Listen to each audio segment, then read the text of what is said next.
Smart viewers, baru-baru ini teknologi AI nih kembali menggembarkan masyarakat, khususnya setelah munculnya tools AI baru buatan Google yaitu Veo 3. Nah, sebuah tools AI generator video yang memungkinkan menghasilkan sebuah karya video ataupun film secara real. Nah, untuk membahas topik tersebut lebih lanjut, kita hari ini sudah kedatangan Subject Content Coordinator dari Film Department BINUS, yaitu Ibu Azalia. Selamat sore, Ibu Azalia. Selamat sore. Terima kasih nih, Bu, sebelumnya menyempatkan waktunya nih untuk bergabung bersama kami hari ini. Sama-sama. Oke, Bu Azalia, seperti yang udah saya sebutkan tadi ya, Bu ya, kita hari ini mau ngebahas soal tools AI baru nih buatan Google, yaitu Veo 3. Gitu. Mungkin kita akan lebih bahas kepada concern-nya gitu terhadap penggunaannya di industri perfilman. Gitu. Nah, menurut pandangan Ibu Azalia sendiri sebagai akademisi di bidang film BINUS begitu, bagaimana Ibu Azalia melihat tools-tools AI ini yang lama-kelamaan tuh semakin advance gitu, terutama di bidang industri perfilman? Oke. Sebenarnya kan kalau Veo 3 ini kan bukan hal yang baru ya, sebenarnya dia bukan yang pertama gitu. Jadi sebelum-sebelumnya tuh udah ada beberapa mungkin AI tools yang lain gitu yang digawangi oleh yang lain ya, kalau ini kan Google gitu ya. Kebetulan kita di jurusan film juga sebenarnya sudah mulai nih ya, gitu memulai dalam arti melihat ini sebagai sebuah fenomena yang harus kita perhatikan gitu. Jadi nggak bisa kita istilahnya denying gitu ya, denial bahwa sekarang AI sudah ada gitu di industri perfilman. Jadi di film sendiri kita sebenarnya mulai dari tahun lalu tuh udah punya satu mata kuliah gitu ya, namanya tuh Transmedia Filmmaking. Dan di situ kita memang menjadi sebuah inkubasi untuk mahasiswa untuk belajar new technologies gitu. Jadi mahasiswa di BINUS Film itu bukan cuma belajar bikin film atau bikin audiovisual yang bentuknya naratif gitu ya, tapi kita juga belajar dokumenter, kita belajar bikin series, dan salah satunya juga pengen tahu nih gimana sih caranya kita ngulik AI ini gitu. Nah, jadi ini adalah sesuatu fenomena yang tentunya nggak bisa kita hindari, dan dia percepatan kemajuan teknologinya juga sangat cepat sekali gitu. Jadi ya kita sebagai akademisi khususnya gitu ya, dan mahasiswa ada di dalam lingkungan itu gitu, itu harus bisa mempelajari juga ini sebagai tools. Ini sebenarnya benda apaan sih? Jadi harus tahu dulu gitu sebenarnya dia apaan gitu. Oke, berarti di BINUS Film sendiri sudah ada matkulnya malahan ya, gitu ya? Sudah benar sekali. Iya. Oke, selanjutnya mungkin dari Bu Azalia sendiri, tadi kan istilahnya tadi sudah ada matkulnya gitu ya untuk mempelajari AI ini, khususnya di bidang film. Nah, apakah menurut Ibu penggunaan AI, tools AI video ini menjadi tren sesaat aja atau bahkan akan digunakan secara permanen ke depannya gitu? Oke, jadi yang menarik gini, kebanyakan concern dari dunia industri gitu ya, khususnya untuk yang pushback gitu ya. Kita tuh ngapain gitu jadi filmmaker kalau kita cuma bisa nge-prompting misalnya seperti itu ya. Itu concern yang menurut saya cukup valid gitu ya. Tapi di sisi lain coba deh gitu ya, karena kita nih udah bikin di dalam kurikulum kita coba untuk embed gitu ya AI ini, kemudian kita coba ajarkan ke mahasiswa, ternyata tidak semudah itu gitu ya. Jadi yang menarik adalah mahasiswa batch pertama di tahun kemarin itu kita coba mereka untuk penggunaan AI ini bukan sekedar mencoba untuk membuat prompt, tapi bagaimana mereka bisa bereksperimentasi dengan AI sebagai salah satu toolsnya gitu. Nah, dari situ kemudian mereka mempelajari bahwa oh iya ya, nggak semua cerita memang harus pakai AI gitu. Kadang-kadang mungkin lebih efisien buat mereka untuk ambil kamera sendiri, pakai mengontrol semua environment-nya sendiri dan bikin tanpa AI gitu. Ada hal-hal yang mungkin akan lebih efisien dengan AI. Mungkin itu salah satunya yang kita pelajarin di kelas. Oke. Selanjutnya nih, kan bisa dibilang bahwa tools AI itu sangat efisien gitu. Tidak perlu kru yang banyak, gitu. Tidak perlu aktor, aktris realnya, properti, nyari lokasi dan sebagainya lainnya begitu. Nah, menurut Ibu Azalia, apakah penggunaan AI dalam produksi film ini tuh istilahnya worth it gitu? Dengan mengesampingkan tadi ya, istilahnya tidak butuh atau mengurangi peran manusia gitu, seperti sutradara, penulis naskah, dan juga editor atau kru-kru lainnya. Oke.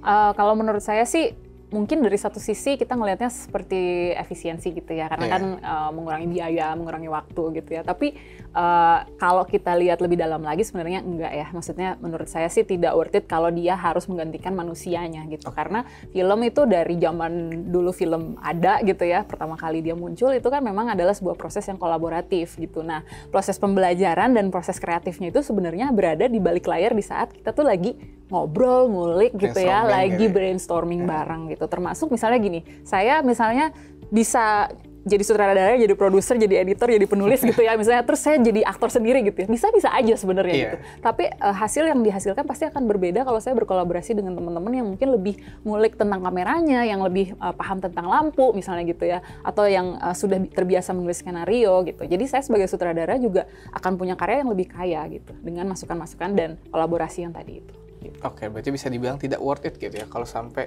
istilahnya keseluruhan produksi film itu menggunakan AI aja gitu. Iya, dan juga seperti yang tadi saya bilang, nggak semua film dan nggak semua cerita itu harus di AI-in gitu. Yeah. Karena sometimes gitu ya, di saat kita melihat kayak misalnya kita ngomong ke VO3 lagi gitu ya, dia kan sekali nge-prompt itu kan menghasilkan klip 8 detik gitu. Yeah. Terus dia ada waktu sekitar 2 menit, 3 menit untuk mengenerate.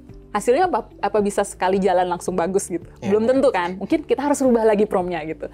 Belum lagi nanti 8 detik pertama 8 detik kedua ternyata dia nggak konsisten. Nah itu permasalahan-permasalahan yang seharusnya bisa kita lihat ya gitu. Karena kita bikin film itu kan nggak cuma 8 detik gitu kan. Apalagi kalau kita ngomongin film pendek yang sampai ke 30 menit atau sampai ke film panjang 2 jam gitu, itu konsistensinya harus sangat kita harus benar-benar kekeh gitu ya istilahnya nge-promptingnya gitu, dan harus punya reference juga gitu. Jadi AI akan menghasilkan karya tergantung dari siapa yang nge-promptingnya juga akhirnya betul. Gitu. Jadi itu ya yang tidak bisa didapatkan oleh AI tadi ya. Betul. Gitu. Oke, nah Bu Azalia nih, kalau ngomongin soal tadi ya ada perubahan zaman, perkembangan teknologi kan sekarang istilahnya perfilman itu sudah menggunakan AI gitu. Mungkin saat ini belum banyak ya film yang menggunakan AI secara keseluruhan. Mungkin ada satu film namanya M Hotel gitu ya, kalau Ibu tahu juga. Yang keseluruhan filmnya produksinya menggunakan AI. Itu tapi hanya 7 menit. Bisa dikatakan hanya short film.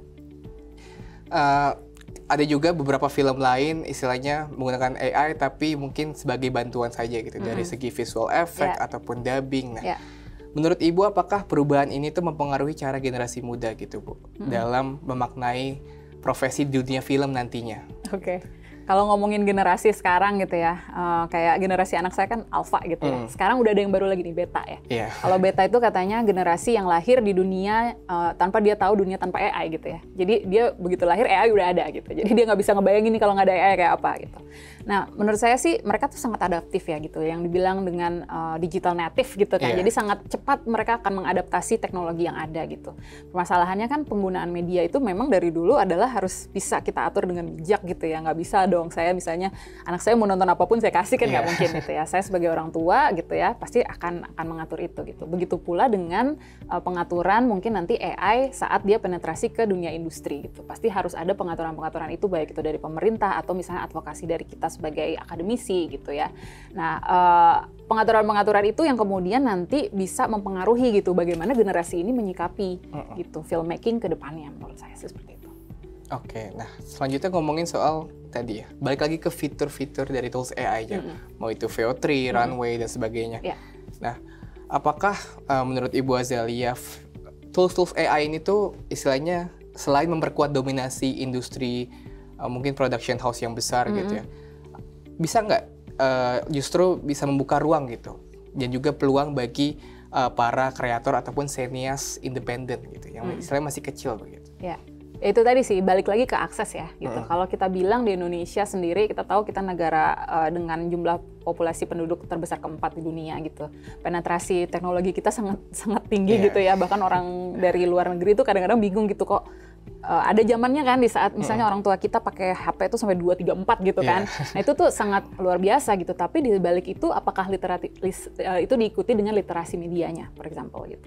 Jadi hal itu kemudian kebijakan penggunaan AI-nya sendiri di industri seperti apa gitu ya. Mungkin bisa dibarengi juga dengan advokasi-advokasi misalnya keselamatan kerja di film untuk kru gitu kan.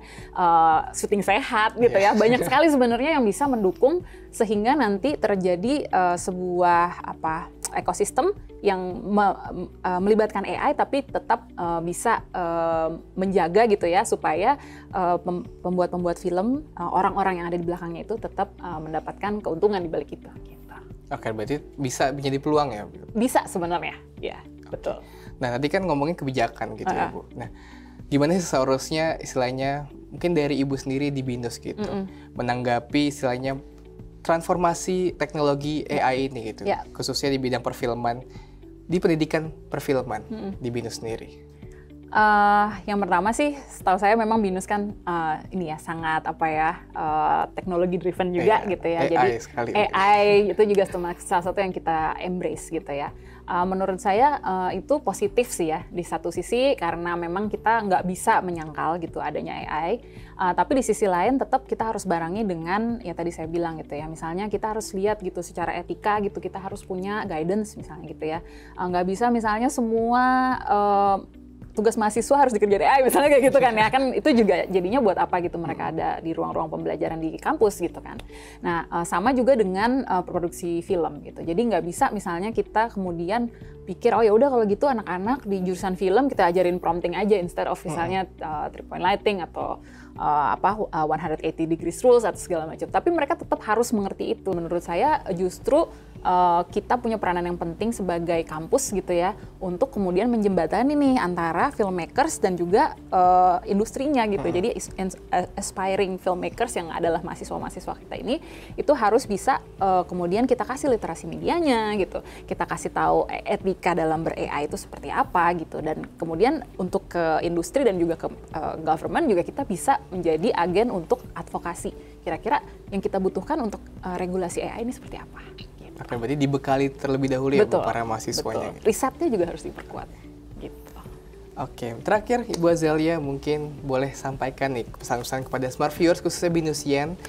Nah, gimana istilahnya agar mereka tuh bisa lebih bijak gitu menggunakan AI khususnya dalam menghasilkan karya-karyanya agar tetap istilahnya memperhatikan orisinalitas gitu. Ya, jadi kalau buat saya gitu ya, selalu berpesan ke semua mahasiswa gitu ya, semua orang bisa aja mengakses AI gitu ya, dan bisa aja melakukan prompting gitu, tapi AI akan menghasilkan karya yang sebenarnya akhirnya jadi tidak original gitu ya, tidak seperti kalau misalnya kita menggunakan tangan kita sendiri lah gitu ya. Tapi di sisi lain juga kita harus melihat gitu, cerita yang mau kita sampaikan itu apa gitu. Kalau misalnya yang itu aja, semua sampai kapan kita prompting, bikinin dong film kayak Ghibli, misalnya kayak gitu ya. Tapi kan kalau misalnya kita punya pengalaman dan kita punya cerita yang original dari kita sendiri, itu yang kemudian akan membedakan kita dari kreator-kreator lainnya. Oke, baik. Terima kasih banyak Ibu Azalia atas penjelasannya ini. Sama-sama. Nah, smart viewers, itu dia kurang lebih penjelasan mengenai penggunaan AI, tools AI di bidang industri perfilman dari Ibu Azalia. Nah, semoga wawasan dari Ibu Azalia tadi berguna ya untuk smart viewers khususnya para sinias-sinias muda nantinya agar lebih bijak nih menggunakan AI untuk membuat suatu karya video ataupun film.